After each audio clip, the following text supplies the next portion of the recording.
Salam alaikum, j'espère que vous allez bien, ça fait bien longtemps. Donc aujourd'hui je suis venue avec une nouvelle recette, j'espère que vous l'aimez. Et puis, bismillah, c'est parti. Je vais faire un petit tagine. Ça ressemble un peu au tangia, mais c'est pas encore ça. C'est pas encore ça, mais ça ressemble. Parce que je l'ai déjà essayé, franchement c'était trop beau. Et là j'ai décidé de le refaire aujourd'hui. Et voilà, c'est parti, bismillah. Là, j'ai la viande du mouton. Mais c'est le cou, en fait. C'est le cou du mouton.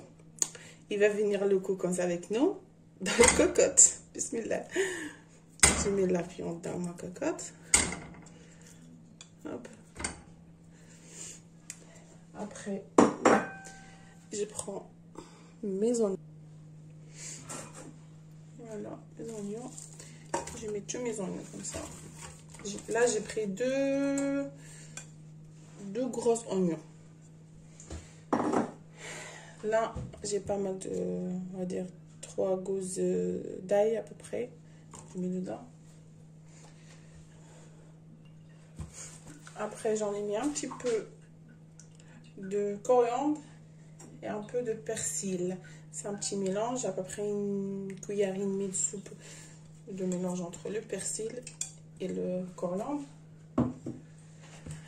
Et après, je vais utiliser une bonne quantité de l'huile d'olive.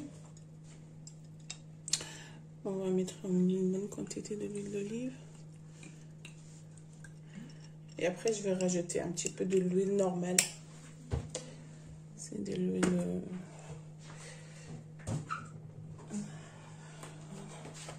Et un peu de l'huile normale.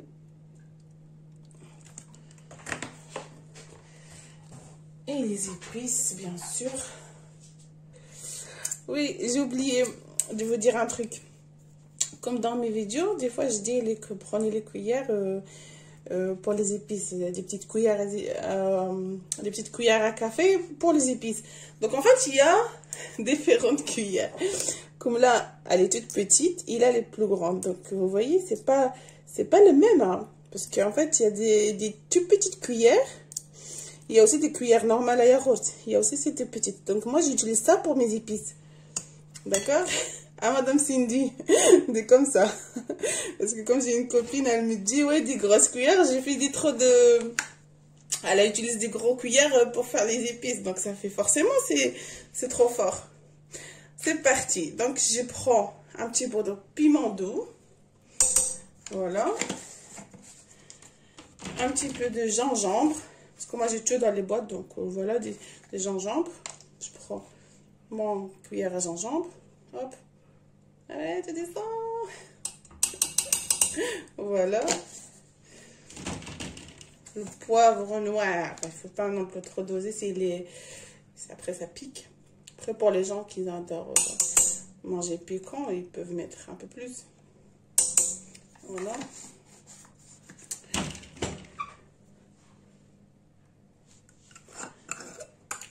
Après, une cuillère aussi de cumin. Voilà, moi j'aime bien le goût de cumin, donc je vais rajouter un petit peu. Pas trop, pas non plus. Parce qu'on sent bien quand même le goût. Sel. Il faut mettre le sel là. Moi j'aime bien. J'aime bien le manger qu'il soit bien. Il ne faut pas non plus qu'il soit trop salé parce que le sel c'est pas bon pour la santé. Mais il ne faut pas non plus qu'il soit light. Il faut qu'il soit quand même entre deux. Et là, de colorant, de safran. Je crois que ça s'appelle du colorant alimentaire. Là, c'est du colorant, mais en poudre comme ça. Qu'on peut trouver dans les boucheries ou dans les magasins arabes. Voilà, on peut le trouver un peu partout. Donc, moi, je vais utiliser un peu de ça.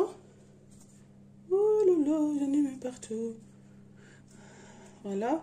Et comme j'ai des safrans, mais il est naturel, je vais mettre aussi un petit peu. Voilà. Là, je l'achète chez les boucheries comme ça. Qui les vendent à part, bien sûr. C'est du safran, de vrai safran, de vrai colorant qui vient du Maroc, quoi. On va mettre un petit peu. Ça s'appelle en arabe zafran shara, pour les gens qui comprennent l'arabe. Et pour les gens qui ne comprennent pas, c'est du safran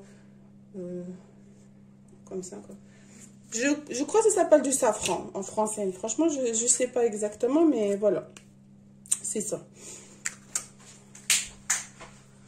Allez, c'est parti. Après, j'allume mon gaz.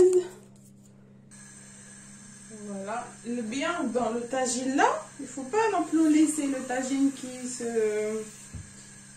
revient, etc.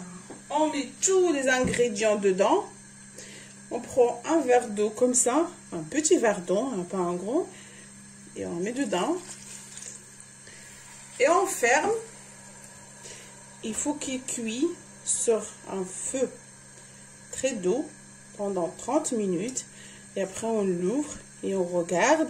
Et de temps en temps, en fait, on prend la cocotte et on le bouge comme ça pour voir, en fait, la viande, il bouge un peu de l'intérieur. Et voir aussi, comme ça, s'il y a du jus ou pas. Il faut un peu, de temps en temps, un coup comme ça. Et on le pose. C'est tout. C'est facile et c'est très bon. C'est facile et c'est très bon à manger. Donc là, j'ai fait ma cocotte minute. Hop. Comme ça. Et à tout à l'heure. Recoucou, donc voilà, ma viande elle est cuite. Comme vous voyez, c'est délicieux. Après, faut pas rigoler sur la décoration, c'est fait vite fait quoi. Comme chacun il fait le décor comme il veut. Si tu peux, ceux qui veulent rajouter par exemple des olives un peu, des prénoux, ou des raisins secs, pardon. Donc on peut rajouter ce qu'on veut. Mais la base de la viande, voilà, vous l'avez vu dans la vidéo. Après on rajoute ce qu'on veut. Voilà, voilà. Donc, pour moi ce soir c'était déjà bien comme ça. Je vous fais un gros bisou. Et à la prochaine vidéo, Inch'Allah. Prenez soin de vous. Et bonne soirée à tout le monde.